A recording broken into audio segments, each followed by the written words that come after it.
Greetings, Earthlings. It's Jonna, your friend and of course Earth's BFF. If you're new here and love to see content on how we, as a humanity, can help better our lovely planet Earth, subscribe to this channel. If you enjoy this video, please do so and like it, for it helps the algorithm to push videos out like this to the masses. Don't forget to comment below. Which kind of videos would you love for me to create that is Earth-friendly related? I would be more than happy to create one. I've been so inspired to make this video about this particular topic. I'm starting to believe that this particular topic is starting to become more and more my favorite each time that I see them and research them. That thing that I'm talking about would have to be vultures. While I'm embarking on a more sustainable lifestyle, it's also a more spiritual one. And whether you believe it or not, both are tied together. When you become more spiritually in tune, you start to become more aware of your habits, both good and bad, and those habits being more sustainable. How can you be more sustainable? How are you not so sustainable? It's from then on you can realize the impact that you have on this planet. Now, I know I'm getting a little off topic, so let's get back on topic. Vultures would have to be one of the most sustainable creatures to exist. I believe the vulture has showed up in my life for various reasons. One, to give me a push as an animal totem. Another, to show me the importance of them and other animals, and to show us that we as people are not the only ones trying to sustain Earth. In fact, animals are doing it alongside of us. So today we're going to be covering both spiritual and the sustainable ways of why you might see vulture or ways that it may impact the environment itself. Now, one of the main things that we know about vulture itself is that it feeds on dead carcasses. So it has this remarkable way of feeding on carrion before it even enters the air, the environment, just anything that involves the well-being of this earth. It actually takes care of it before it affects us. So the vulture has a special acid within its stomach that helps to break down harmful substances within dead animals. So think of the vulture as nature's trash man, or nature's way of picking up the mess. Now, I don't like to refer vulture in that way, and I'm not here to bash trash men either, because that's not what I'm here to do, but just think of them as that way. I would like people to look at vulture in a more higher regards, because without them and other animals that are sustainable to this earth, I really don't know how we would regain balance. That's why I put so much emphasis on the importance of them. And without species like the vulture, we could see things like soil and water contamination. And once our soil and water get contaminated, you know, it's not much that we humans can do. We can't survive, you know. We need water for our crops that's in the soil, and we need water to bathe and drink, and we also need the soil. We need rich, nice soil for our crops to grow, for fruits, for vegetables, you know, things of that nature. Diseases become more abundant. You start seeing a lot of things going on, you know, a lot of funky things, and it's just like, I think people, if they really sat down and really thought about how their habits affect, it just doesn't affect them, it affects everybody around them. So we're going to talk about the claims on the reasoning for vultures' more distinctive, unique, and obscure kind of look. And it's due to their scavenging lifestyle. Their face is, you know, most vultures, not all vultures, their face is kind of pink, no fur, no fuzz, no feathers or anything on their face, and they have a bald head. And the reasoning they have a bald head is because of maybe they're trying to regulate their temperature regulation, maybe no feathers on their face to keep them to, you know, from having to make a mess everywhere. As far as their neck helps them to navigate within the carcass, or to be able to feed inside the carcass or around it. And by them being able to have a long neck, it keeps their feathers on their body from getting dirty. Now, these are claims. Like I said, we don't really know why this vulture has such a unique look to him. As my job as a creator, it's my due diligence and my job to raise awareness about the endangerment of vultures.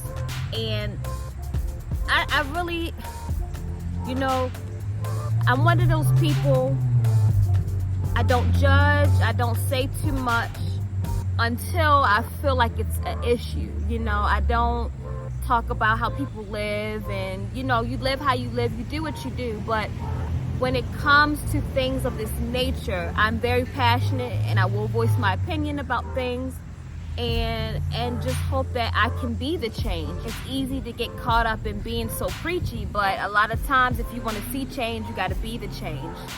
So that's the motto I live by.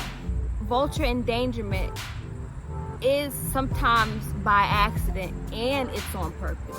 Now, there are many reasons why the vulture is in endangerment, and one of them is they're being targeted for their body parts, and they're being used for things like witchcraft. Now, within Africa, there are some people that believe vultures to be some sort of a bad omen, but there's a particular tribe that is called the Maasai tribe, and they really adore and hold the vulture in high regard. The Maasai tribe, they have a high respect for the vulture because of the way that they keep the areas around their livestock so clean. Another thing that happens is you have predators that hang around where livestock reside, and what tends to happen is the predators, like the lions, attack livestock. The lion catches more than they can actually feed on. So by them doing that, I have found out is that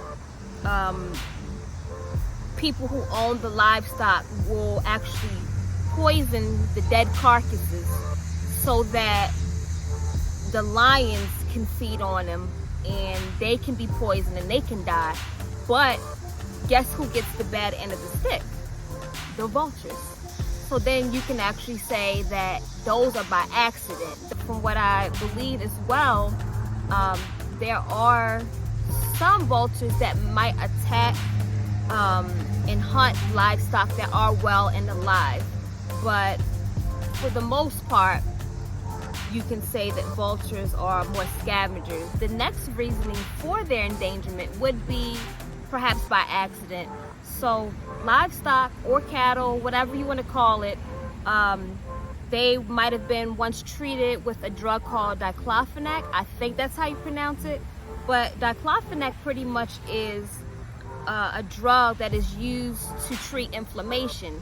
So the livestock that have been treated with that, they'll eventually die, and then vultures will come and feed on them, and you know, of course, not knowingly, they'll feed on them and they'll become dead because it's so fatal to them. I've always been enamored by the vulture. It always seemed to appear in my life as a spiritual guide or animal totem, and always seemed to give me messages.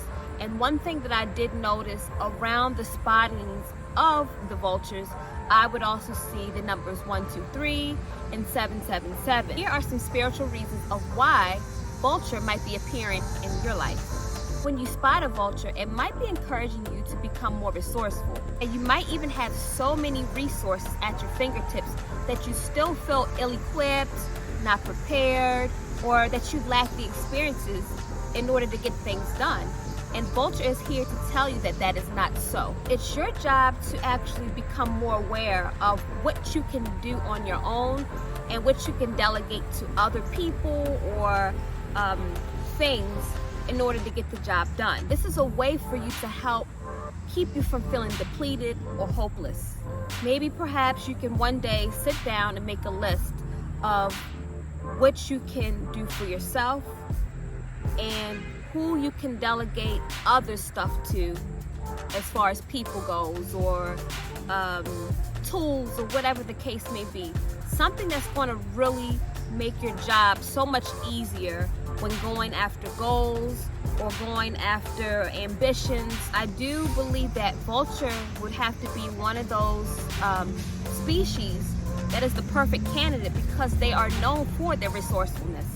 They can be high up in the air, and that's a way for them to search for food, and they rest in high places like trees, so they know when to go ahead and execute, and they know when to sit back and relax. They just know how to navigate the earth and to use their energy properly.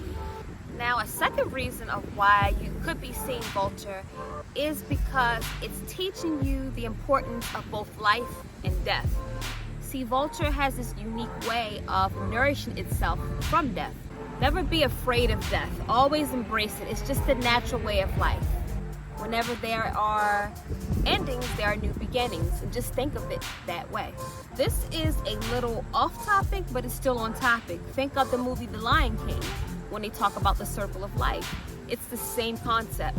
Now, the final reason of why you might be seeing Vulture is because it wants you to actually focus on positivity.